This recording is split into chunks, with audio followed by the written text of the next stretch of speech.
Good evening, everybody, and welcome. Thank you all very much for coming. My name's Hannah Kay, and I'm the executive producer at Intelligence Squared. Now, way back on Referendum Day, which seems like sort of ancient history, Intelligence Squared were putting together the mailer for this event. And I remember tweaking the copy and helping choose the image and thinking, this is never going to see the light of day. What a waste of effort.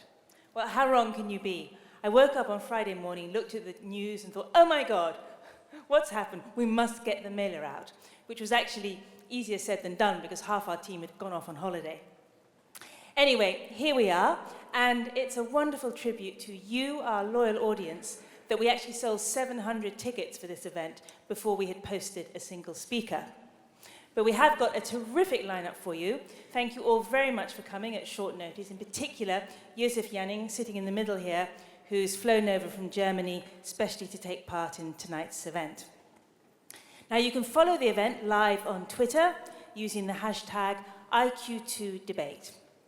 And finally, as always, a very big thank you to our media partner, Vanity Fair, for their support for our programme. And now, please would you give a very warm welcome to our chair. He's Guardian columnist, author and broadcaster, Jonathan Freedland. Thank you very much. Thank you.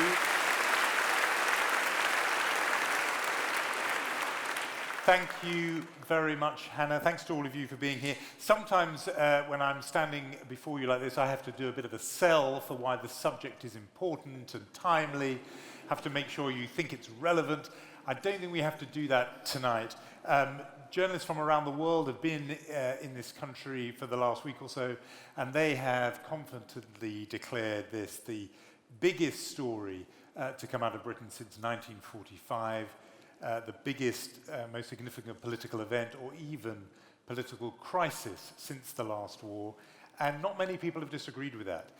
Everything feels like it's in flux. Few would have bet 10 days ago that the only party leader left standing would be one Tim Farron. Who would have guessed that? I remind myself, of course, that Jeremy Corbyn is still standing. So I should have corrected that. And in fact, so fast is the news moving that it was in this very building that today the leader of the UK Independence Party, Nigel Farage, announced his resignation. Not for the first time, you may say. This time we're told he really means it. I will mention when we get to him later on that one of our panellists is, of course, UKIP's solitary member of Parliament. Eloquently, he tweeted his reaction today using no words, but just an emoji of a smiling face.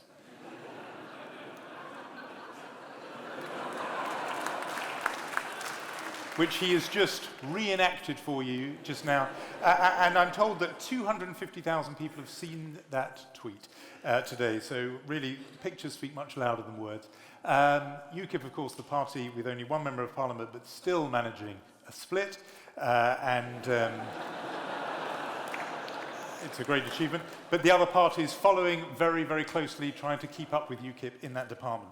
So all the politics is in upheaval. Every political party, more or less, engaged in some kind of leadership contest. As I said, the octet of the Lib Dems, the 8 of them have managed to stay out of it. So that's what's been going on there. In our economy, and obviously we have people on our panel, one man in particular, very well placed to talk to us about that. Huge economic upheaval, the pound plunging to a level lower than at any time in the last 30 years, $2 trillion wiped off the value of global stocks in the first 24 hours after the June 23rd verdict. Forecasts left, right and centre for economic contraction of one kind or other. The Economist Intelligence Unit saying that 1.5% growth this year will be now replaced by 1% contraction next year, and that the economy will be 6% smaller in 2020 than otherwise it would have been. So a huge economic impact. And then the shape of our country. One of the very first people to speak after the vote on June 23rd was the First Minister of Scotland, Nicola Sturgeon, who announced that it would be highly likely that Scotland would face a repeat of the 2014 referendum because, as she put it, Scotland had voted to remain and would not be dragged out of the European Union against its will. And again, the polling, I know nobody's going to trust an opinion poll ever again, but the reporting and evidence from Scotland suggests that this time the support for independence will be greater than it was last time, and therefore the prospect of Scotland breaking out the United Kingdom is real. So whichever way you look at it, the politics, the economics, the very shape of our country seems to be changing. Douglas Carswell, I'm sure, will tell me that I haven't failed to say that if it's changing for the better, that bright, sunlit uplands and a future awaits us, and we will hear that case made, I'm sure. Let me say something about the format of how we're going to do it. We're going to have a conversation, the 6 of us, the 5 people here who can offer expert guidance and opinion. I'll be moderating that. At different points in that conversation, I'm going to try to bring in thoughts and questions from you when they are very specifically on the point we're on. So if we're talking about, say, Article 50, something which nobody knew about 2 weeks ago, but we're all now experts, if you really have an intervention on that point and that point alone, we'll bring you in. But otherwise, we'll save that for the second half of the evening, when we will absolutely open it up in our time-honoured Intelligence Squared style, with questions and contributions and bringing them back to our speakers here. So I'm going to introduce our panel in a moment, but I thought it would be first useful for them and all of you if we got a sense of the room, as it were, and I'm going to ask you the kind of opinion poll that's more reliable, which is, if you like, a late exit poll, which is how you voted. If you did have a vote on June the 23rd, how did you vote? And I'm going to ask those people who voted Remain to raise their right hand if they would. Okay, I don't think we don't need to call for the card vote. I think we get a broad sense. Those people who voted Leave, please raise your right hand. Smaller group. Now, what I'd like to see, if possible, is I'm now going to talk about the concept of buyer's remorse, which a lot of people have been talking about. Of those who voted Remain, please raise your hand if you now regret your vote and would vote the other way if you could. So I think that's none. And of those who raised their hand for Leave, anybody who's changed their mind and who now, to coin a phrase, regrets it. So I thought I saw the beginnings of a hand, but maybe not. Okay, so overwhelmingly this room is made up of people who voted Remain. That is not that surprising given the demographics of this referendum, and I think it's fair to say, I don't want to be held to it, but I have a feeling this borough voted in the high 70s or mid 70s for Remain, but I don't want to, I don't have the figures to hand, but there were boroughs in London that did vote in those sort of numbers, so it's not a huge surprise. Let's get on with our panel and introduce them. I've referred to him already with that very widely shared tweet today. He is a former Conservative Member of Parliament, but of course in 2014 defected to UKIP, becoming that party's first Member of Parliament, and of course was a key player both in the Vote Leave campaign, but also in making the argument over the years for British exit from the European Union. A warm welcome, please, to Douglas Carswell.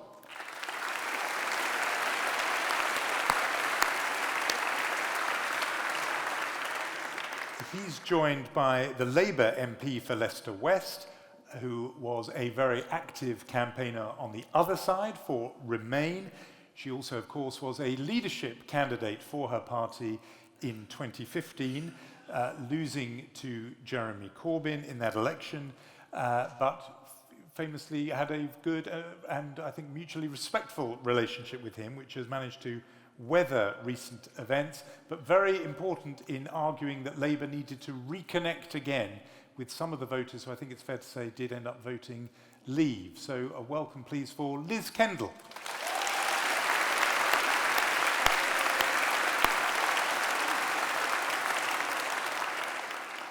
To prove that here at Intelligence Squared we're not insular and introverted in our debate, because those were criticisms hurled at both sides, actually, and in fact at the debate itself during the referendum campaign.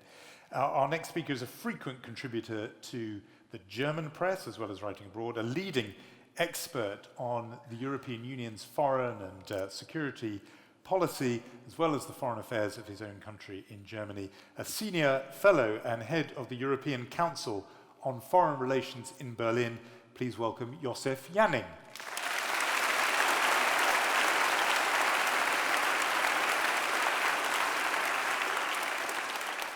The Economist described this panelist as a man for all policy crises. It is true that governments of every stripe have turned to him to do some deep thinking on big policy problems. He wrote Between Debt and the Devil, Money, Credit and Fixing Global Finance. He's obviously thought deeply as well about pensions, heading up a big review of that. He now chairs the Institute for New Economic Thinking, having previously chaired the Financial Services Authority. A welcome, please, for Lord Adair Turner.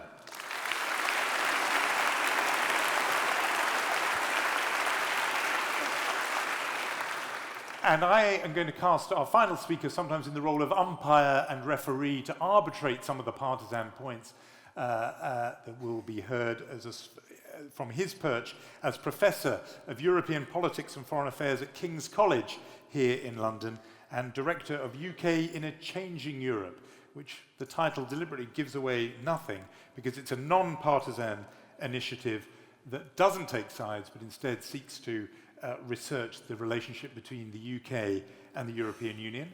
I suspect he's going to be a very busy man in the coming months and years. A welcome, please, for Anand Menon.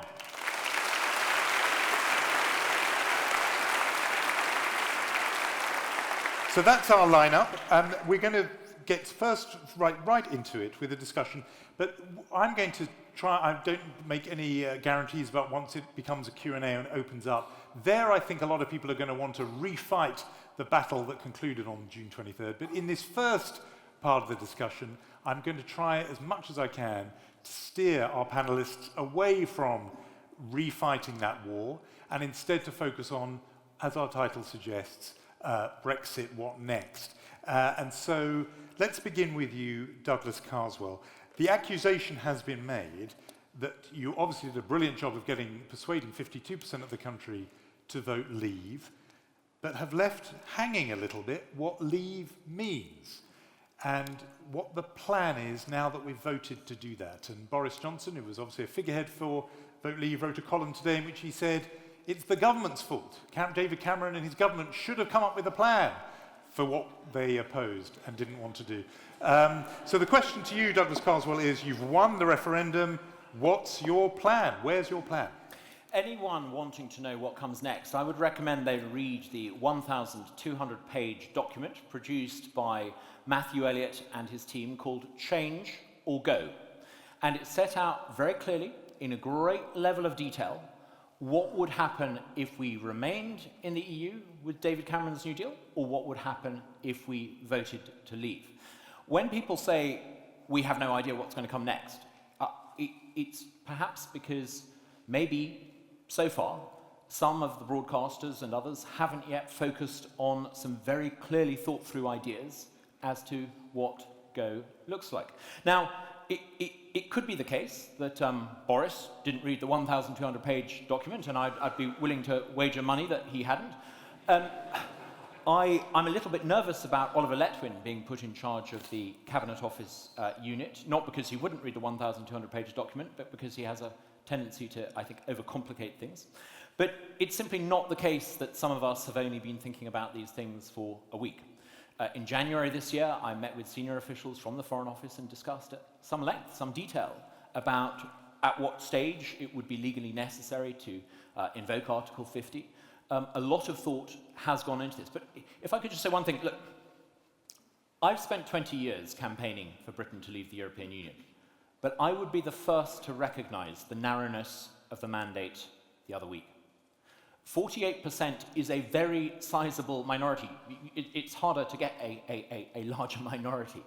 It is a very significant minority, and I would be the first to say that what we need to do is we need to take on board some of the legitimate concerns that Remainers expressed during the campaign. Now, you're going to get some Remainers who are going to be in complete denial and won't want to accept the verdict of the people. But I think most Remainers are decent, patriotic, reasonable people, and we need a new consensus on the EU. I've spent the past 2 decades arguing about the EU. I don't want to spend the next 2 decades arguing about it. We need a new consensus that recognises, yes, we're going to leave, but there are legitimate things and points of view and links that we need to retain, and I think we can do it in a spirit of common sense, conciliation and reconciliation. And I think if there's goodwill on both sides, we can do this. We can change our status, we can leave the European Union, but we can do it in a way that brings more than 52% of the people with us. Thank you. What was partly, just to follow up that, what was partly behind my question is on something as profound as, for example, whether Britain should remain in the single market. Michael Gove said, no, we could walk away from the single market. Boris Johnson said, yes, absolutely, we must stay in the single market. And those two people were the public faces of... With respect, I'm not sure where Boris said that. Maybe he did. But to be very clear, we want to leave the single market. That has been a very clear point put in black and white in a number of documents. I'm very happy to share those with you. The reason why there's been extra kerfuffle over this is because some people imagine, some broadcasters, indeed some politicians I've discovered imagine that if you're not in the single market, somehow you can't sell to the single market. That is demonstrable and palpable nonsense. It is perfectly possible to not be in the single market in the sense that we would not be subject to the jurisdiction of the single market, but we would be free to sell to the single market. Given that most British companies don't export to the single market, I think it's good and sensible and reasonable that you should only have to comply with single market rules when selling to the single market. And it's perfectly feasible and straightforward set of arrangements to negotiate and to put into place. All right, well, we'll pursue some of that, perhaps with Adair Turner and others later. Let's just pick up that point that Douglas Carswell just made there about the 48%, and it's a substantial number. Liz, Kendall, Labour campaigned for Remain, and you did yourself. What's your advice now to people who did vote Remain? Should they, as Douglas just suggested, do their patriotic duty and try and make this thing work? Or should they actually, perhaps also out of motives of patriotism, do their very best to somehow prevent or delay this thing happening because they think it's bad for the country? What should Remainers do now? I understand why all of us as part of the 48% feel very strongly that people have been lied to about what Brexit really means and are deeply concerned that there isn't a plan for Brexit. We simply do not know what it will look like, and I think there is a huge responsibility on the Labour Party to quickly resolve our internal trauma so that we can deal with the issues that matter to the country.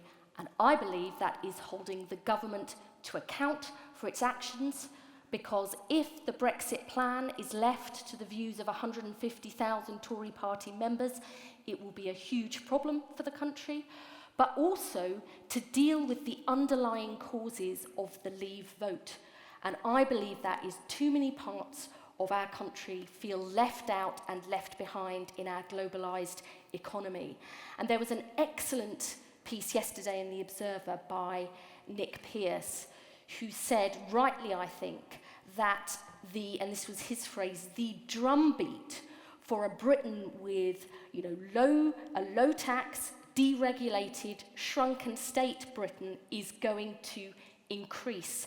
And it is the people who voted for Leave in some of our poorer areas who will pay the price with further cuts to their public services and tax credits.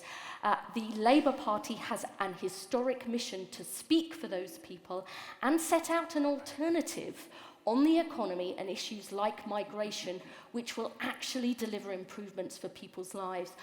In the current state of flux within politics, I would not rule anything out. We cannot ignore the votes of people who voted Leave. That would be a huge mistake, but I believe things may change over time as people begin to see the reality of what Brexit means for our industries, for public services, and the future of the welfare state. And Labour needs to resolve our problems quickly and effectively so we can focus on those issues from now on. So does not ignoring the vote mean implementing and voting in Parliament for whatever resolution comes or bill comes to take Britain out of the European Union? Or is there a way to say, yes, we've heard you, but we're not going to do it, and we're not going to vote in Parliament for it, because that's where the battle goes now. Well, whether or not there is a vote in Parliament over Article 50, there are disputes to whether that is necessary in terms of the Constitution. But I believe things are in flux and may continue to change as the reality of what leave means is discussed and debated amongst the public. And we must hold the government to account for that, because I don't agree with Douglas that it's clear what Brexit means on the single market, on freedom of movement, what it means for the city and financial services, or our industrial heartlands. And that is what we must focus on. Okay, and we'll let Douglas come in shortly, but just one quick thing. Your colleague David Lammy, he's a London MP, he said there should be a second referendum, because so many people who voted didn't understand all the issues. They were misled about the £350 million and other things. There should be a second referendum. Just in a nutshell on that, should there be? Well, I wouldn't rule anything out, because we do not know what leave package we are voting for. And I think we need to continue this debate with the public and not allow it simply to be done amongst 150,000 members of the Conservative Party. Thank you.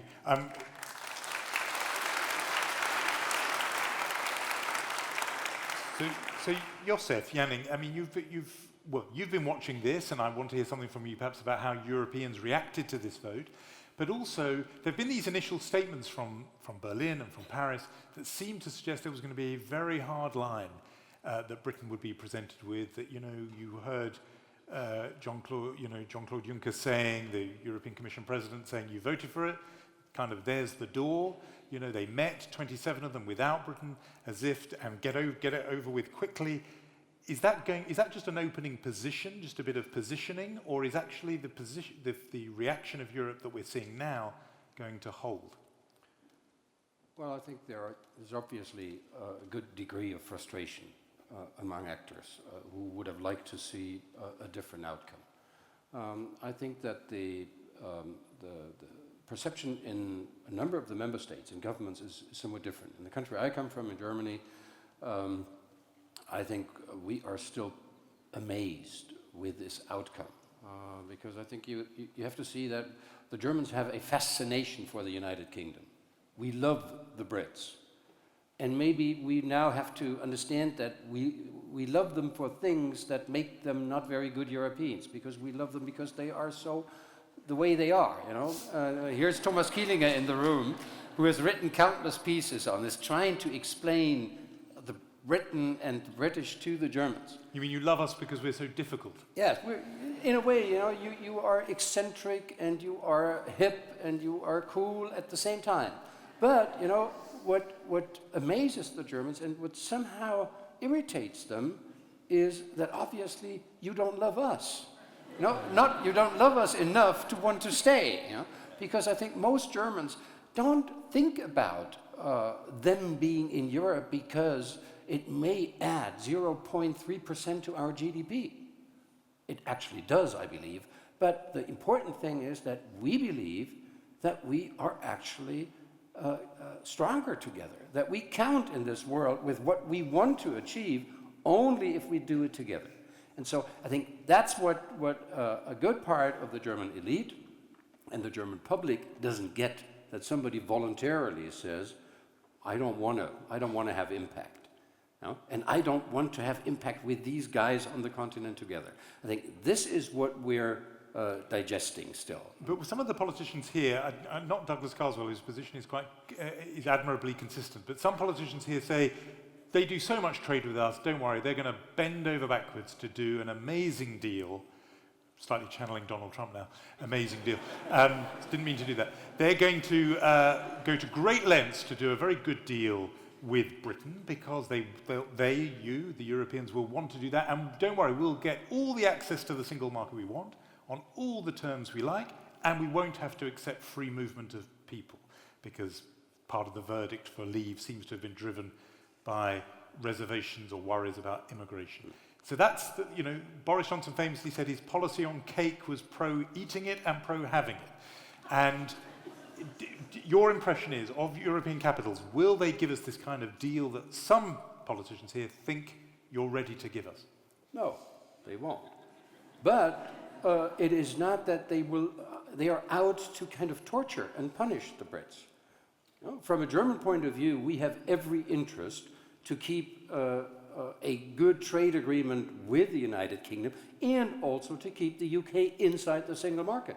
Because for a company like BMW builds minis in the UK, it is much more attractive to have that production facility part of the single market, because that means that they can freely transport and ship it and sell it everywhere. You know, and which is not just free trade, but which is free trade plus. And so, you know, you would see from countries like the Scandinavians, the Dutch, the Germans, that they would want a deal with the UK that says, okay, if you want to leave, you leave, but we welcome you to join the single market on the conditions of accepting the 4 freedoms. No, you're absolutely free to do this. And you will see these governments working tirelessly to convince the Brits that actually such a deal is in their interest. So, not that we're going to reenact or enact the negotiations here on stage, but Douglas Carswell, what you just heard there, how would that fit with what was in your 1,200-page plan that you didn't tell us about? I've yet to meet one of the architects of the Vote Leave campaign who wants us to be in the single market. Again and again and again, we're debating at cross purposes. People are accusing us of having positions we do not have. We do not want to be in the single market. We want access to the single market, and at the risk of reiterating the debates that, I'm sorry, you might not like it, but the majority of the country agreed with, it is possible to not be in the single market, but to have access to the single market. Like whom, for example? Give us a place that does it. Today, non-EU Iceland and non-EU Turkey, and all the countries in between, have tariff-free access. You just interrupted me, Josef, by talking about South Korea. Indeed, the European Union conducted a free trade agreement with South Korea and Colombia. No one suggested we needed to merge our parliaments with those of Seoul or Bogota. It's perfectly possible for the EU to negotiate with us a free trade market access agreement that does not involve the obligations that would come if we were in the single market. That is perfectly feasible and possible and straightforward. Let's just hear Josef's reaction. But you're not getting single market investments. You're not getting the investments that will come to you because you're part of the single market. If you can you live may not without like that, it, Josef, but fine. it's doable. Yeah. You may not think it's the best, but it is doable, and I suggest it's preferable to what we have today. Okay, let's bring in Adair Turner, because I think you're going to want to come in on that. But I also want to just ask you about the business community, if you like, and people involved in the economy. They you know, Michael Gove said that people had heard enough in this country from experts and didn't want to hear them anymore. But most people, most business leaders, most economists, most economic agencies around the world did say this would be very bad for the British economy, and these forecasts and projections have continued in that vein, including from the Governor of the Bank of England.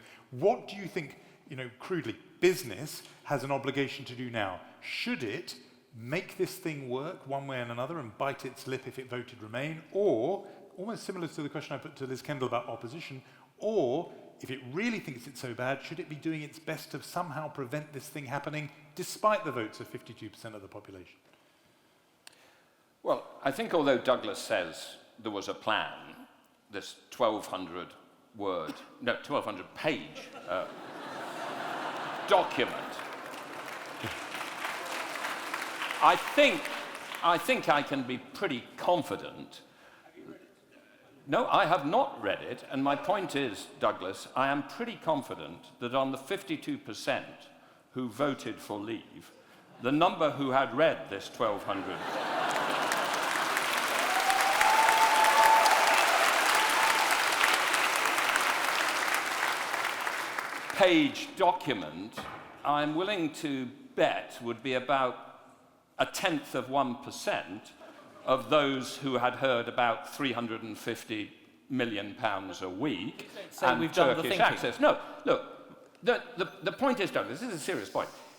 You may have put it out there, and it may be perfectly legitimate for you to say it was your desire to make that argument. But the fact is that is not what determined the result of the vote. It is also the case that although that document may be there, it does not now determine what is going to occur, because what is going to occur depends also on what the Europeans want to do. And our fundamental economic problem at the moment is we do not know, and we cannot know, where we are going to be in 3 or 4 years' time.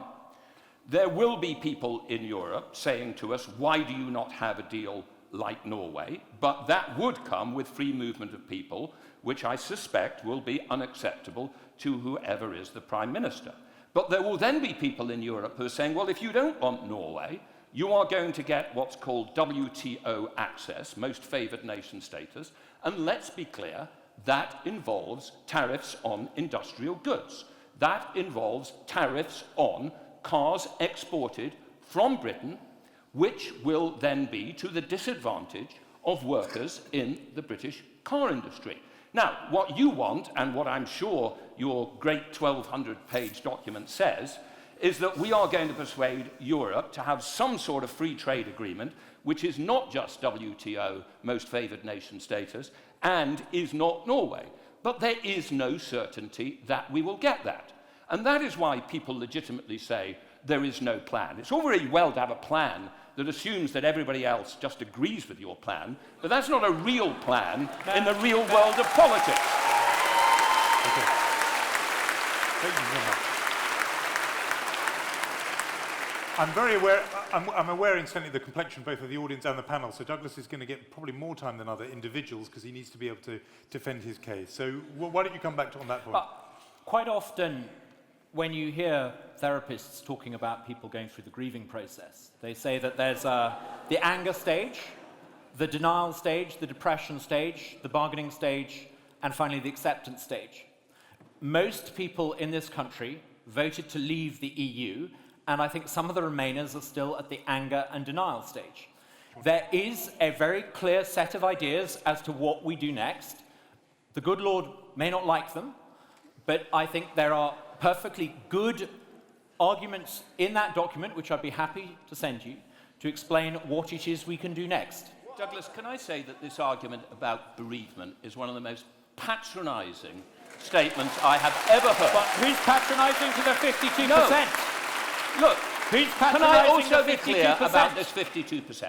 We have a democracy where you accept that there is a process.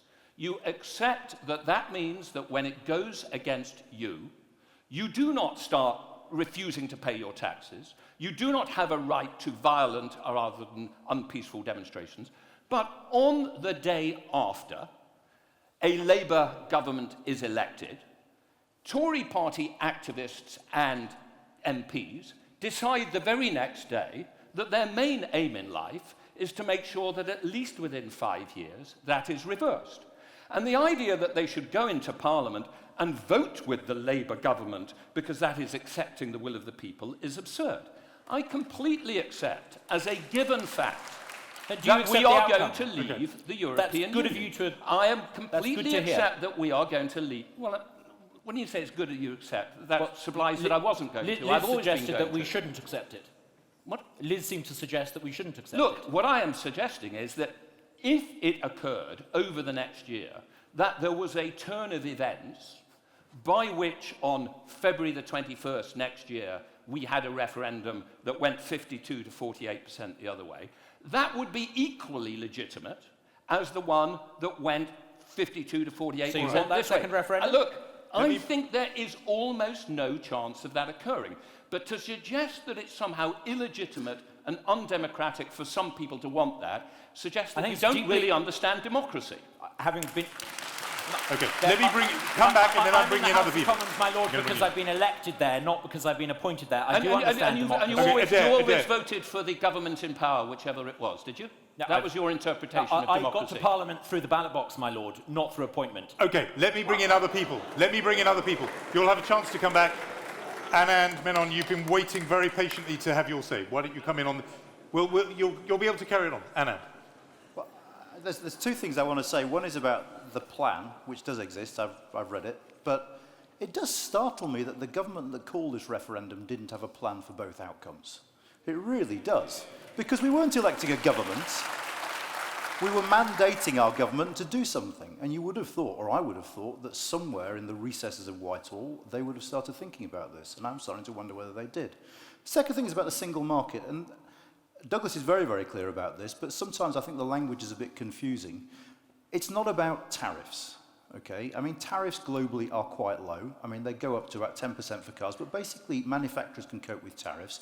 The single market is about being able to trade in Lisbon the way you can trade in Liverpool.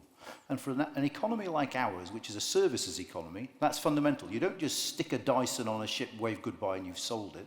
If you want to sell legal services, if you want to sell university education, if you want to sell any sort of service, what you generally need to do is set up shop in the country you're doing it. And that is what's at stake with the single market. We'll obviously be able to trade with them. The European Union doesn't stop people trading with it. But the big question for me is whether we will have that full unrestricted access to other people's markets that we get now. And so what, I mean, mustn't just keep bringing everything back to you, Douglas, but since you're the advocate for leave here, it's bound to happen. On that point, is your view that we will get trading arrangements as good as the ones we had on June the 22nd, or we won't, but it's a price worth paying for the sovereignty that we have regained? I think we will get preferable arrangements, and let me tell you why. Preferable to what we had before? Preferable to what we have today, and let me explain why. At the moment, every company and every business has to comply with single market rules whether or not you're selling to the single market. Because of that, it means that there tends to be a more bureaucratic, cumbersome burden on business. If you only have to comply with single market rules when selling to the single market, at a stroke you reduce that obligation. Quite often regulations are brought in by people who don't necessarily understand the impact of what it is they're regulating. If you only have to comply with single market rules when selling to the single market, I think not only would you be more competitive when selling to the EU, you would be more competitive globally. And the proof of this is that there are 27 other industrialized countries who are not in the single market who have managed to increase their exports to the single market from outside faster than we have from within. Norway, not that I agree with the Norway model, but Norway's arrangements with the EU are preferable to ours. They only have to comply with 9.1% of all regulations since 2010. They sell 4.5 times more per head to the single market from outside the EU than we manage from within. It is perfectly possible to get better arrangements than we have today. Okay, Liz, Kendall, you wanted to come in. I did. You know, we are rightly debating all these issues tonight, but the vast majority of people who voted leave didn't vote around the single market. They voted because they are concerned, worried, angry about immigration, and they believed we should spend £350 million a week on the NHS. This was not the debate that people were having, and we mustn't lose sight of that. And, you know, I agree with Adair that a second referendum isn't likely, but look, if the vision for our country as the only way to attract investment here, because we are out of the single market, is through an even lower tax, even more deregulated, smaller welfare state vision of the country, I would find that very hard, if not impossible, to support. Because I don't believe that's right for the people I came into politics to serve, and I don't believe it's the way that we will create more jobs and investment in our public services in future.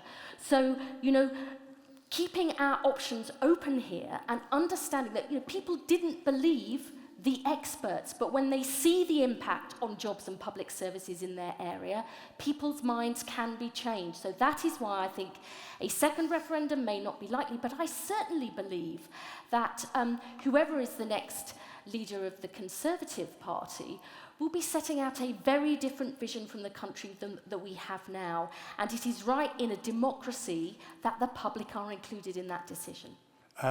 Thank you. I'm going to open it up in a very few minutes. I just wanted to ask you, following up what you just said, where your democratic obligation lies. And we saw that exchange between a member of Parliament and a member of the House of Lords, member of the House of Commons, member of the House of Lords.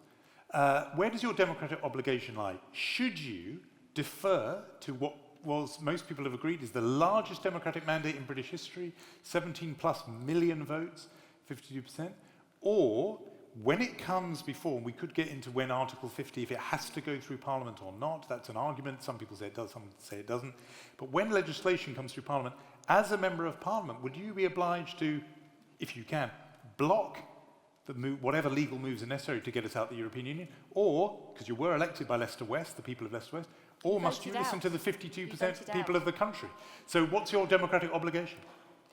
I need to see what is the Brexit plan, because whatever Douglas says, we don't have that clearly defined exactly for the reason Adair said, which is we don't know if that's what Europe will give us. My constituents, God bless Leicester as a whole, we voted 70,000 to 67,000 to remain, but my constituents voted out because of their concerns about immigration, and they believed the lies of the Leave campaign that we'd suddenly have all this money to put into the NHS.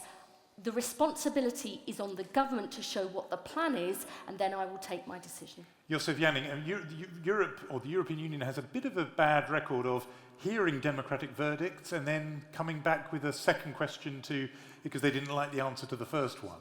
That happened in the Irish case and the Danish case and other places.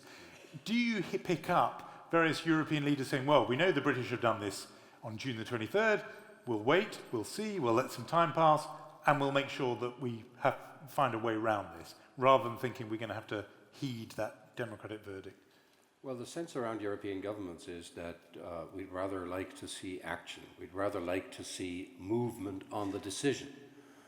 Because it's not good for Europe to be hanging in there. It's not good for Europe that you have talk about the EU 27, whereas we still are at 28. And to have in front of us the perspective of kind of an empty chair policy of the United Kingdom in this interim period, that at a time when the European Union is facing challenges to its ability to respond to crisis. Anand, you were nodding at that. Well, I mean, I think it's quite clear now, after a brief wobble in Berlin when there was talk of giving them time to reconsider, they want us out. They want this sorted out. The French and Italian stock markets have been massively badly hit by this, and they're not willing to wait around. So I don't think this is very different to a treaty referendum where you stick a paragraph on the end and try again. This is about membership, and the other member states think they've given what they can give. I'm so surprised to hear that, because I would have thought, Josef, that you would have had people in Berlin or Paris heartened by what Liz Kendall was saying, which is, give it time, you never know, let's see how events play out, and maybe there's a way they don't leave. But you're saying you'd rather just get on with it and get them out. Well, I think you've got to say two things about this. I think, first, particularly in Berlin, people are ready to give some time for the British to sort out this kind of post-Brexit atmosphere. But then there needs to be action. Berlin policymakers don't have an interest in having this limbo go on for years. They want to know where they're at. And when we are moving, I think you can rely on the interest of at least German policymakers to get to a deal that is fair, because we want to be in a close relationship with the United Kingdom. Whether it is in or out, we'd rather have it in, but sure. Since the decision is a different one. So I think the Germans do not really believe in the ability to turn this around, because they don't see anyone who could be leading the UK to stay. Well, they're not the only ones who don't see anyone leading in the UK right now. With all this talk of democracy, I think we've got to let the people speak, and let's do that now. If you have a particular point on anything you've heard so far or on something else, I'm going to try. There's a hand up there, so it's hard with the lights for me to see, but I think that's a number 3. So we'll hear from you in a minute. You've got somebody there at number 2, and as you know, the Guardian journalist always lives up to his stereotype. I want a gender balance in these questions. I've got 2 men so far. Is there a woman there? Over here. Okay, but we don't have a microphone there, unfortunately. Oh, we do. So we're going to go for number 1. So let's hear number 3 first of all. Hello, good evening. My name is Kevin O'Connor. I've been attending Intelligence Squared debates since I started 12 or 14 years ago. And I'm one of the 17.5 million idiots that voted to leave the European Union. I would remind everybody here that those few people that voted to leave it here tonight also have a voice. And I listen to the sneering condescension of people like Liz Truss and Lord Adair Turner attacking those people who more often than not don't have a voice. I say this from the perspective of somebody who has a central London business, which is successful and employs 300 people, 92% of which are foreign, non-UK nationals. But I voted to leave because I believe there's more to life than just money, more to life than just pounds, shillings and pence and the ability to have a cheap gardener or a cheap plumber. And I applaud people like those who took a chance, like Nigel Farage, and I applaud people like Douglas Carswell who are prepared to stand up for their principles. And I say the United Kingdom is not a busted flush, and I would leave it to the people of the United Kingdom to make their way forward. Okay. Can I just... Thank you. Don't take the microphone away. I just want to ask you something. You mentioned that you employ citizens of the European Union. You don't have to stand up again, but you employ citizens. Where do you stand on this issue, which is flared up today? Policy difference between Theresa May on the one hand, Andrea Leadsom on the other. Theresa May saying that whether or not EU citizens can stay, if they're already here, can stay, will be a bargaining chip in negotiations with our former European partners. And then Andrea Leadsom saying, no, they should automatically have their rights guaranteed and not be a bargaining chip. Where do you stand on that? I think it's an absolute disgrace that any person who's come here and worked hard and paid their taxes for the last 10 years or so should be threatened with expulsion. That is absolutely outrageous. And I say that as a first generation... I say that as a first generation immigrant myself. My father was Irish, for whatever that counts for. And I've had to apologise to the 92% of my staff, and I mean actually apologise to them for the threats that a lot of them have experienced during this week, and there's nobody on the Leave side who endorses that. Thank you. So, let's go to whoever is at microphone number 2. Yeah. I think I've heard what Mr. Carswell said about... sorry, do I need to introduce myself? No, it's fine. Okay, great, yeah. Perfect.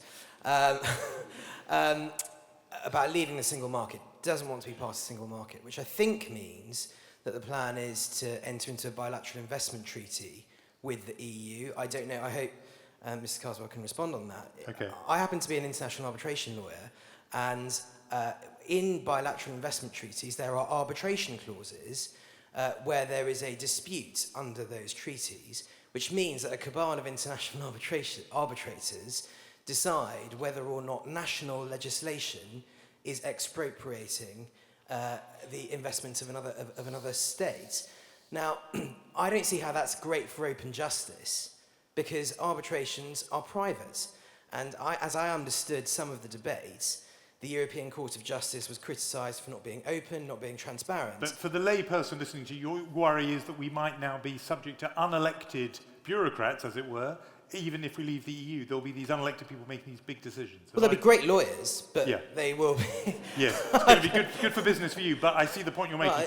Well, and I just wanted Mr. Carswell to explain, in the 1,200-page document... Which we're all going to be reading this evening. Is there going to be trade through bilateral investment treaty? Thank you. And what's the answer for open justice?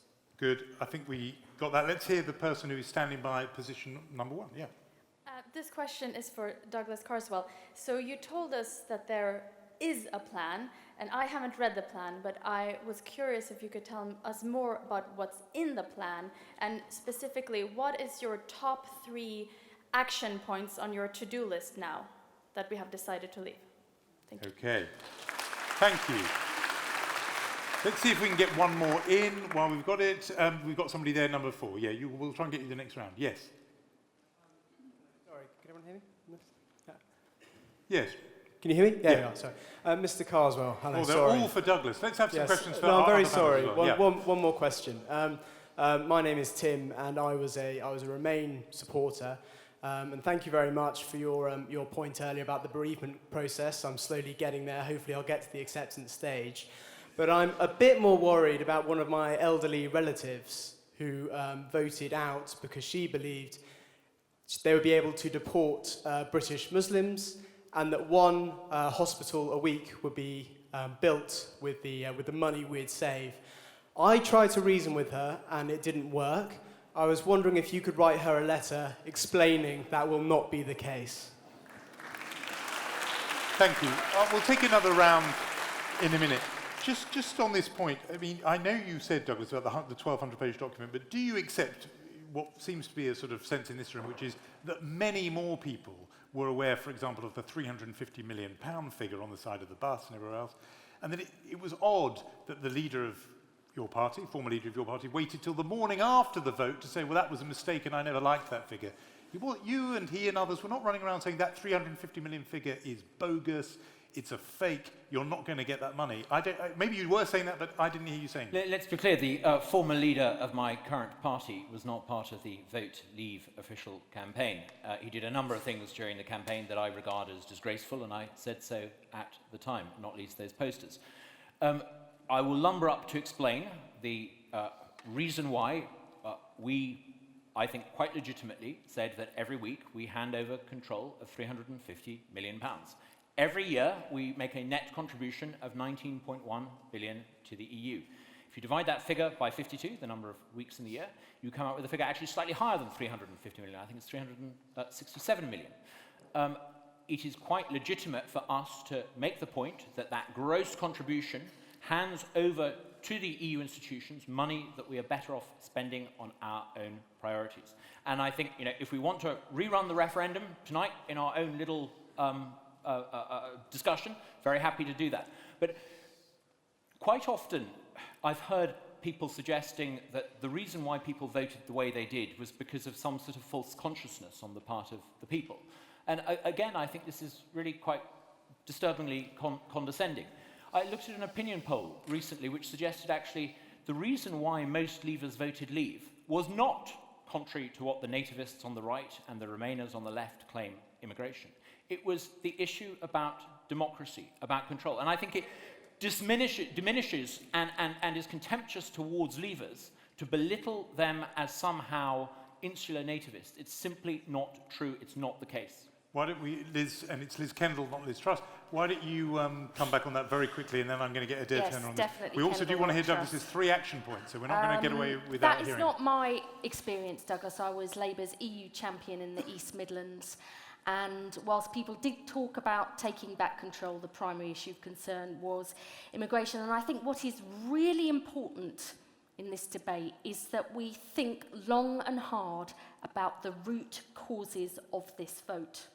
We have seen this huge divide between some of our fantastic metropolitan cities and our market towns, coastal towns, and counties which have felt left out and left behind in our globalised economy. They have not seen the benefits of growth in their pay packets. They have not seen it in their public services for many years, even before the crash.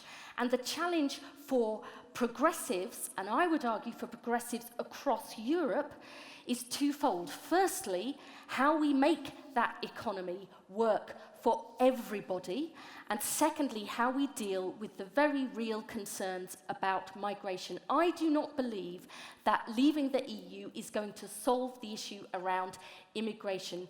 In a globalised economy, people will live, work, study, travel far more than they've done in the past. And actually, although I know the immediate reaction from many across Europe has been to say, as we've already discussed, let's deal with this quickly, get Britain out, get some stability. There are some voices, including Emmanuel who made a superb speech at the National Assembly last week, which I'd urge you to read, where he said, Brexit is not just a British problem, it is a European problem, and Europe faces a choice. Either it continues to, it doesn't reform, people run away from it, and the EU project is consigned to history, or Europe bites the bullet and reforms the way its economy works and to deal with the issue of immigration.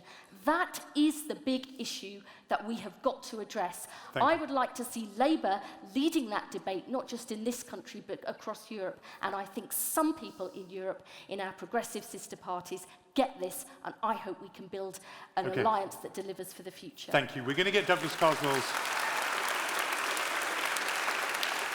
Thank you. We're going to get Douglas Carswell's top 3 action points, the 1,200 pages in bite-sized form. We're going to hear that. Anand Menon wants to come in. I want to hear Adair turn on the economy. Anand. I'm going to come back in the gentleman I can't see for the lights who used the phrase sneering condescension, because I think he's spot on. I think the tone that has been used about people who voted the wrong way has been appalling. And I think, furthermore, this referendum has been really interesting for me in terms of learning about this country. On the 24th of June, my Facebook feed suffered from this massive sense of schizophrenia. All the people I know in the southeast, you know, friends and family, were acting as if there'd been a death in the family. And all the people who live where I went to school in West Yorkshire were having street parties. And it was just bizarre to behold. And I think when we talk about sneering condescension, we need to talk not just about the way people who voted the wrong way are being treated now, but the fact that in those communities up north, that's how they think they've been treated for 25 years. And it wasn't just that they didn't believe the experts. We held events all over the north. It was that they said, we don't care 2% of your GDP, that's fine, our lives are always hard, but this is our chance. And the one thing I would say about this referendum that I don't think people are saying enough is it was a fantastic democratic moment. We had an enormous turnout, and we had turnouts, you know, 75% in Hartlepool, people who don't vote. They registered and they went out and they voted. And above and beyond the EU question, which to my mind is actually secondary in this, the big question for our politicians now is, do we make them feel included going forward? I think that's what this Kendall was very much saying. And what inadvertently perhaps there, haven't you actually effectively rebutted what Douglas Carswell was saying, which was this vote was about sovereignty? You're saying it was actually used in a really powerful and important way, but as a chance finally to protest about the status quo going back 30 years. It wasn't an abstract judgment on the European Union that was being delivered from what you're saying. It was actually just a chance to kind of give this howl of protest and rage of what's happened the last 30 years. Well, let me say two things. One, there is no good polling evidence yet. We'll get it in the next couple of weeks. It's not there yet. Mine is a purely anecdotal story from spending a couple of weeks up in Newcastle, Wakefield, Leeds, places like that before the referendum and hearing what people said. And yes, immigration was an issue, but there was also this kind of stick it to the man attitude about it. Which is not an argument about sovereignty. No, well, no, that wasn't the overriding thing in those people's minds. No. Adair Turner. Look, I want to comment in particular on the immigration issue and also on what Anand has said, where I do believe that the elites across the world have completely ignored the legitimate concerns of many people and indeed accused them of a form of false consciousness. Let me begin by, however, I don't want to go too much in this, but, you know, Douglas, the 350 million was simply untrue. It was just untrue. It's 350 million at a gross level per week if we did not have the Thatcher rebate. It's about 220 million, low 200s, after the Thatcher rebate. And then if you work out what we get back in various subsidies, it's somewhere about 160, 170. Now, 160 and 170 is a big amount of money, and you could have just focused on that. But 350, you know, to be absolutely blunt, was a lie. I mean, it was a lie. Now, I don't really want to go through that, but I think it is quite important for the future nature of our debates to realise that if you said, you know, you're going to give somebody 3.5% return on an investment and the truth were 1.5%, you would be banned by the FCA. But I really don't want to go into that. Now, the crucial thing is on immigration. I'd hate to see you when you do want to get into it. On immigration. Can you imagine? On immigration, I do think immigration was a big issue, and I think it was a completely legitimate issue. And I spent years convinced that immigration would be a big issue, because I think it is the case that when you have sudden and large flows of immigration, they are bound to have an adverse effect on many people on low wages who have new competitors. They are bound to have effects on schools and hospitals unless you invest, which we failed to do.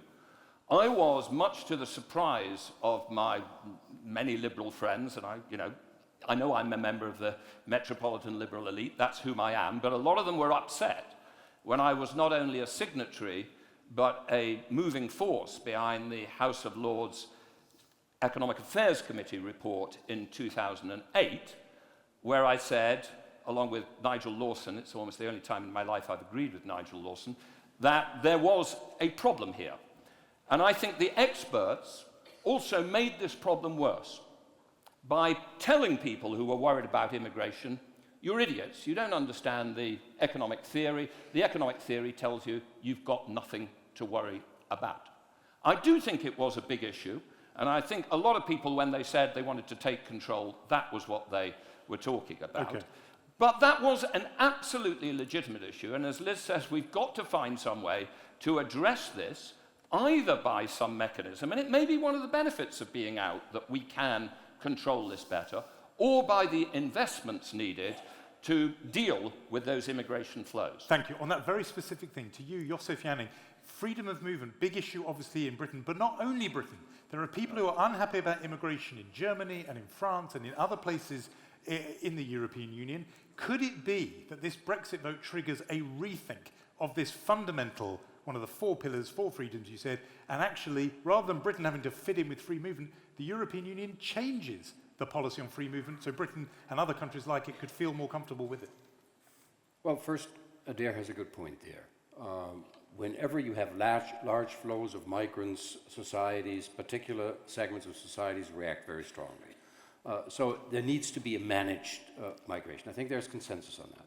Second point is other governments, including the German one, have pointed out repeatedly to the British government that there are ways inside the EU and under the existing treaties to find modes to deal with the immigration or with the social... But David Cameron asked for this emergency break and they said no. Well, he asked for a very specific break that he wanted. He didn't ask for, let's find a common solution. Now, I think that would have been probably the better alternative. Also in Berlin, a lot of people are very mindful of the fact that London was making fun of the Germans when Germany used all the derogation periods with Eastern enlargement and saying how stupid you are in Germany, that migration is a great opportunity. And so, there are still echoes of that in Berlin. So people say, if you really wanted to solve the problem, we would have found ways inside the European Union to actually deal effectively with the issue. Thank you. I want to get a whole other round. I know lots of hands are up, so we're going to get those. But Douglas, we have to hear back from you on these 3 action points. Yeah. The potted executive summary of the 1,200 pages. Tell us what was in your plan and what are the 3 things you're going to do now. If I was in charge, the first thing I would do is provide reassurance, if necessary, through a motion in the House of Commons that's statutory binding, a reassurance to the 2.5, 3 million EU nationals living in the UK. I think it's disgraceful that some of the candidates in the Conservative leadership contest have put a question mark over their status in this country. Now, I think the reason why they have done that is a deliberate attempt to clear and prepare the ground for Brexit light. By bigging up the issue of whether or not they're entitled to stay here, it allows them to turn around and say, look, in order to get this vital thing that we all agree we need, we had to make concessions on X, Y, and Z. And frankly, I think that is absolutely disgraceful. Vote Leave has been absolutely consistent. There are not many times when I sign letters jointly with Yvette Cooper, but on Sunday I did jointly sign a letter with Yvette Cooper. We need to provide reassurance. Any EU national currently living in this country has an absolute right to be here. So that's item 1. Number 2, we need quickly to reorientate our trade relations with the rest of the world. Already 11 states around the world have approached us and indicated that they would like to have new trade deals. And we need to take advantage of that very quickly. And I think we would have a free trade agreement with India if it wasn't for various vested interests. We would have a free trade agreement with Australia if it wasn't for Spanish tomato farmers putting a spanner in the works. There are trade agreements that we will inherit by virtue of being in the EU, 51, but we can build on those and put in place things that are better with the parts of the world that are growing, and I think that needs to be done and done urgently. And the third thing, what in essence is leaving the EU? The fundamental point about leaving the EU is that no Euro court or legislature has jurisdiction in this country. We decide on the basis of our sovereign right what we do. But that doesn't mean that we don't agree to cooperate where we want to cooperate. So if we take back control of that, if we end that constitutional arrangement where our courts and our legislatures are subservient to those in the EU, then I think we can actually pretty rapidly discover that, yep, we can still have close links with the EU from outside of it, and we're not cutting ourselves off from anyone. It was a very specialist question over here, but about bilateral investment treaties, and he was worried about a cabal of lawyers deciding these things. A bilateral investment deal is certainly a possibility. It is perfectly possible, you'll know as an arbitration lawyer, for EU countries to have arbitration deals and treaties with the EU. You don't need to be in the EU to have arbitration deals. Absolutely, that's very much part of the package. All right. Let's take another round. As I've said, I'm quite keen to make sure we do hear a mixture of male and female voices. So let's start with microphone number 3 over there. And then we'll go to number 1 here with the lady here. Thank you. My name's Nicholas Steen. On the 17th of May, Farage said that if the vote was 48%, 52%, there would be unfinished business, and that the Remain would need 66% for it to be a clear outcome. And I just wanted to point that out when the Leave voters are saying that the Remain people are being a bit unreasonable in continuing the debate. And I just would mention to Douglas Carswell that if he's so confident, you know, why would you go forward when you know that people have been lied to? People you say you represent were lied to. I can't understand. If you think that you've got such strong support, now the lies are on the table, why don't you ask people what they think? But my real point is that nobody in any of this debate has got to the root, not just of the problems, the divide in our country, but the problems of immigration. Nobody's talking about global inequality and how we help countries so that people want to stay with their families and developing their own countries and their own economies and not coming here where they're on their own. Thank you. I want to comment on that, please. Okay, thank you. Microphone position number 2 there, and then we'll bring the man forward, and we'll get from you. Yes, number 2. Similar point, actually. My background is in change management, and there'll be a lot of call for your services. Exactly. And you know, it's fairly basic principle, actually. If you've got a community split in 2, that's not enough. It's not enough to say, get over it, get on with it, the people have spoken. People have to feel that they've been brought together and can go forward together. And I think a little bit less sneering condescension on both sides, to be quite honest. Do you think it would have been better for a referendum like this if in advance, not now that we know the result, but if in advance we'd have said you have to have, say, a 2/3 majority for it to pass? I think that we should have we're talking about a huge structural change here. Yeah. I think we should have had an agreed maybe 75% vote, maybe 60-40 minimum on this kind of change. 75% turnout, yeah. What I keep saying is I wouldn't have been happy if it had been 52-48 the other way, because stickability is key.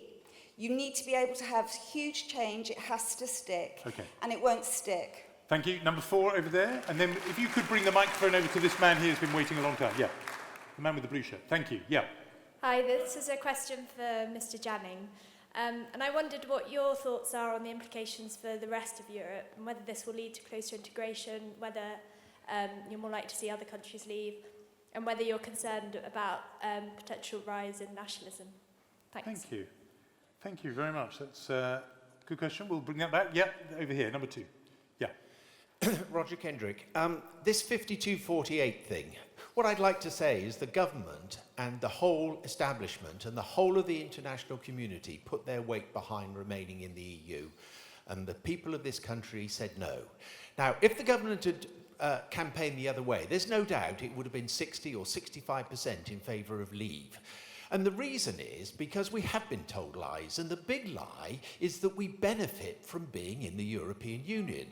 And let me explain why. No, please, these just some facts. In 2000, we had a current account deficit with the EU of 8 billion, and that was all right. Last year, it was 106 billion. Just under 6% of our GDP. And that has grown over the last 15 years, and it has reduced our GDP by 6%.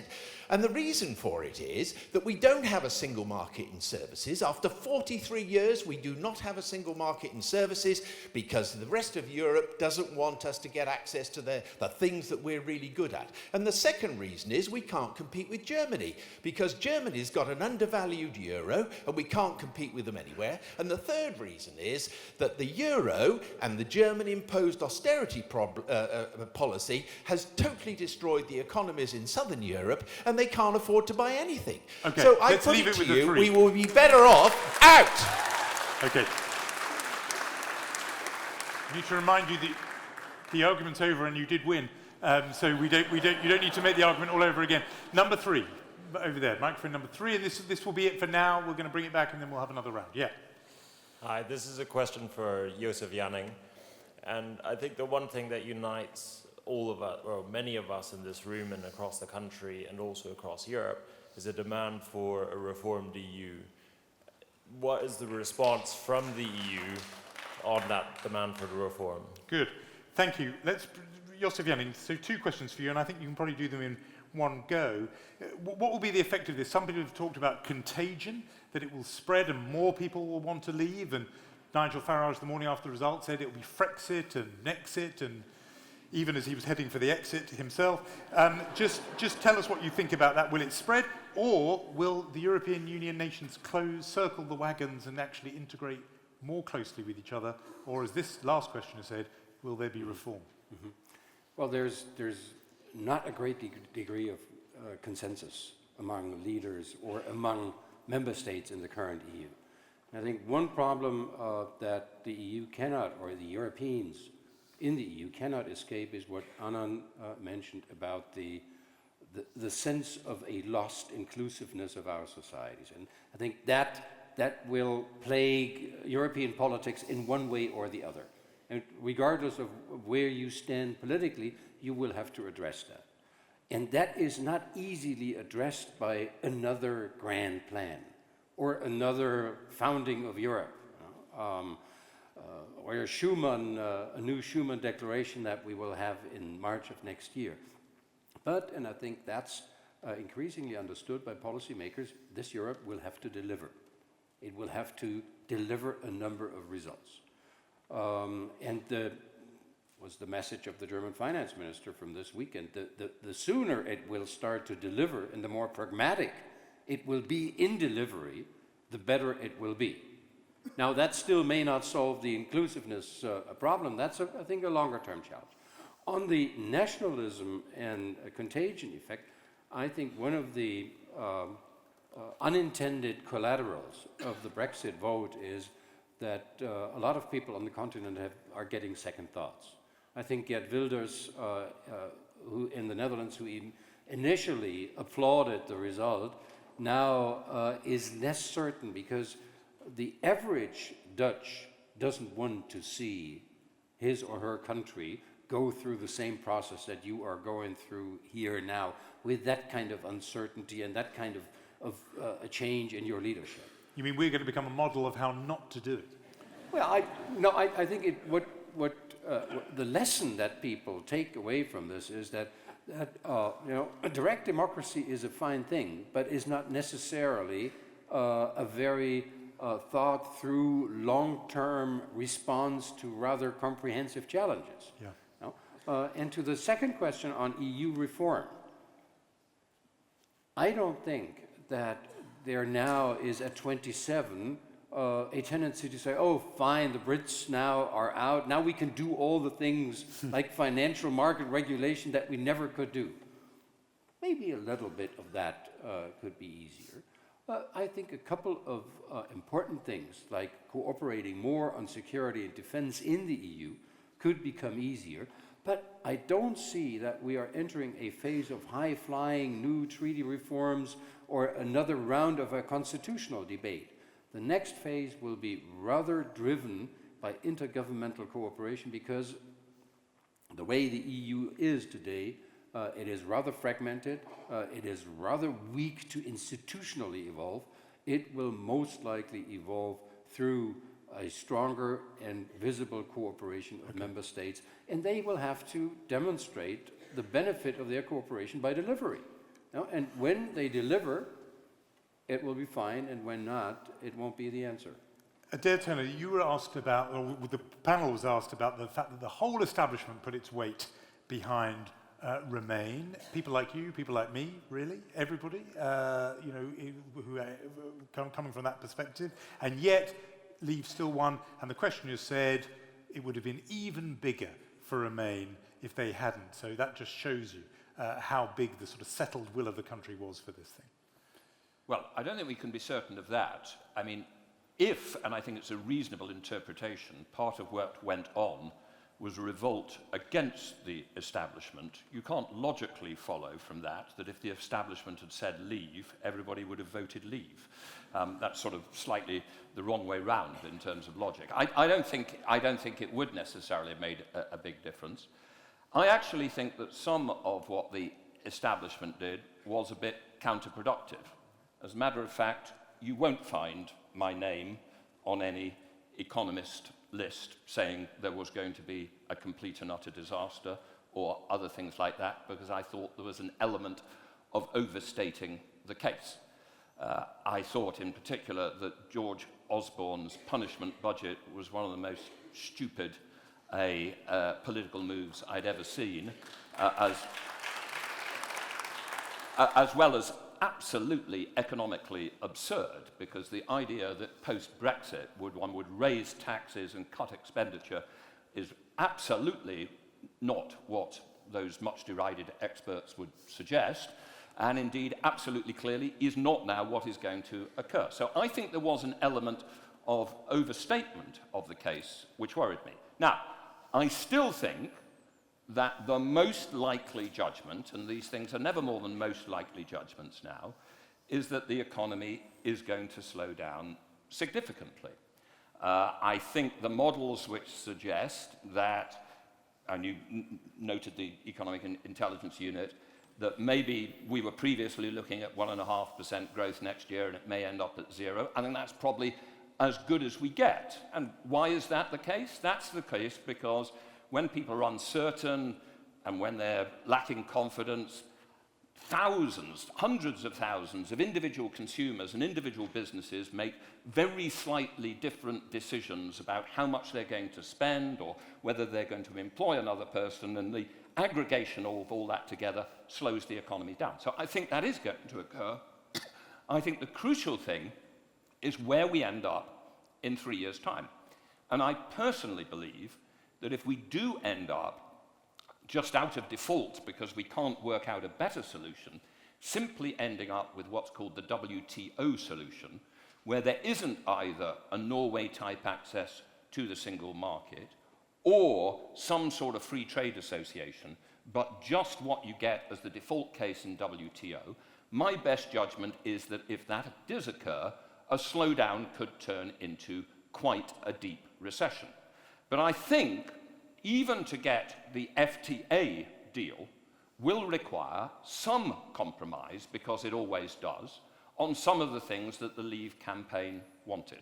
So that's my best shot at where we are now economically. I think we're going to get a significant slowdown next year. Every sign that I think it is already occurring. And the crucial thing is to try to make it as small as possible. And I think getting as best a possible deal, which will require some compromise, is what the focus should now be on. Thank you. For Liz, Kendall, a question there about migration, that we have a huge debate about migration, but the questioner said we very rarely talk about the root of the phenomenon, which is why people want to leave, and global inequality that and bad conditions in some of those developing countries that makes people want to leave their own families and travel thousands of miles. I think that's spot on. We know that the pressures on migration in Europe are predominantly happening from areas torn by conflict and inequality, and the only way we will, I mean, it's extremely difficult and complex, but we have to deal with the problems that we're seeing in Syria and Iraq and places like that, but also within the EU. And I just want to come back again to the point I've been trying to make about the root causes of the problems that we are seeing, and the parts of Europe as well as Britain that feel left out and left behind. Now, as a progressive social democrat, I believe that tax and transfer will always be an important part of our toolkit, but alone they will not be enough. We need to see far greater investment in infrastructure and skills. We need a huge push on regional economic strategies. I would like to see the devolution agenda go much further, so that it doesn't just benefit our metropolitan cities, but our peripheral economies. We need to see a huge shift towards the Midlands and the North and the Southwest. And I believe there are things the government could be doing now. I mean, good that Osborne is no longer doing his punishment budget, but actually there are steps we can and should be taking now to boost our regional economies and put the long-term infrastructure and investment in place. And I find it astonishing that this government's response to the biggest crisis we've faced since World War II is setting up an EU unit in the Cabinet Office. If we were in government, we would be taking these longer-term decisions about reshaping our economy so it works for the many and not the few. But the question was actually about what's going on in the big wide world beyond Britain, about why people are leaving the countries they're leaving. And that's where I started. And, you know, this is the great tragedy, that it is only by working with our, colleagues across Europe that we will actually be able to put pressure on the surrounding areas of these conflict zones to actually make a deal work. And I hope that we continue to do that. We're in our closing minutes. One thing I want to put to you, Anand, it didn't come up, but I don't want to leave people to leave tonight without talking about this. There have been these reports of attacks, graffiti, of abuse in the streets, etc., a 500% spike in alleged hate crimes since the vote. And some people have said that's to do with the atmosphere. People saying, pack your bags, get out. You know about the graffiti on the Polish Cultural Centre in West London. Do you see any connection between these phenomena, or do you think it's unfair that people are suggesting this might somehow be related to the vote on June 23rd? It seems to me obvious there is a connection. I mean, parts of the movement in favour of leaving, not the parts Douglas was associated with, use some pretty inflammatory language and some pretty inflammatory images. And I mean, what saddens me most of all now is, as we've mentioned before, they're in the Conservative Party leadership race. We are playing chicken with people's lives. It strikes me that it would be perfectly simple for the government to say we guarantee the rights of EU citizens living in this country. But do you think if they did that, that would somehow stop at a stroke these sorts of episodes that have been reported and have left some people pretty alarmed? Well, in time of crisis, I'd like to see our politicians set an example and lead. And one way of doing this would be to say, this is unacceptable, these people are here, they are welcome here, and attacks upon them will be prosecuted through the law. And this has got nothing to do with a perfectly legitimate debate about whether we should be in the EU or not. Good.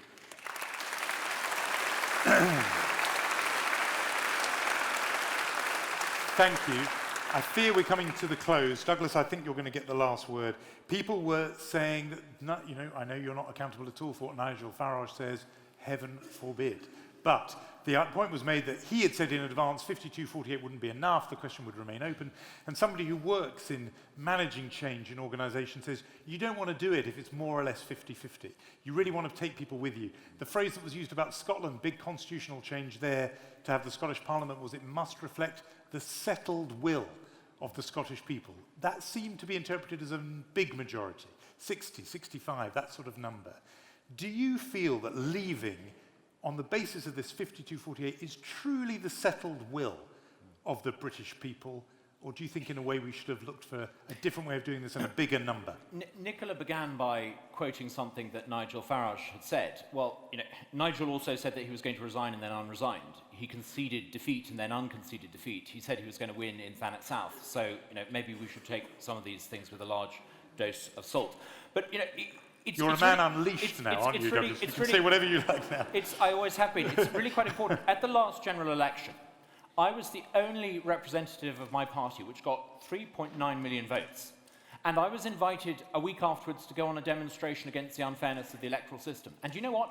I didn't do it because I felt it was wrong, soon after a highly charged general election, to somehow take to the street to protest against the unfairness of the electoral system. I think we need to be incredibly careful that we respect democracy. Now, the lady made a really good point about the need to be conciliatory. I have tried, goodness knows I have tried to be conciliatory. I began this evening by talking about the need to create a new consensus. I got jeered in the House of Commons the other day when I talked about the need to reach out to the 48%. I'm going to keep trying, though, because I believe that actually the majority of the British people want to leave. I think if it had been a less establishment Remain-led campaign, we would have won by an even larger margin. If we hadn't have had any association whatsoever with some of the angry nativism that we saw, we would have won 60-40. I just point out this. George Osborne, during the campaign, clearly lined up a whole group of grandees to try to frighten people to vote a certain way. And interestingly, Schäuble today, the German finance minister, came out and said, those things he said about us not having access to the single market and everything, he only said that because George asked him. I think clearly the establishment tried to get the outcome they wanted, and they're not going to get it. We will leave. We will try to do it in a sensible, reasonable, conciliatory way, and I hope many people who voted Remain will recognise that actually the majority view is that we leave. Thank you. We have managed to come to the end of our allotted time without either resorting to blows or talking that much about Article 50, which was a surprise to me. I thought that was going to be a big one. But we have had, I think, a very spirited and very valuable conversation on Brexit. What next? It only remains, I think, for you to join me in thanking our very hard-working and informative panelists, Douglas Carswell, Liz Kendall, Josef Janning, Adair and Anand Menon. Thank you all very much. Goodbye.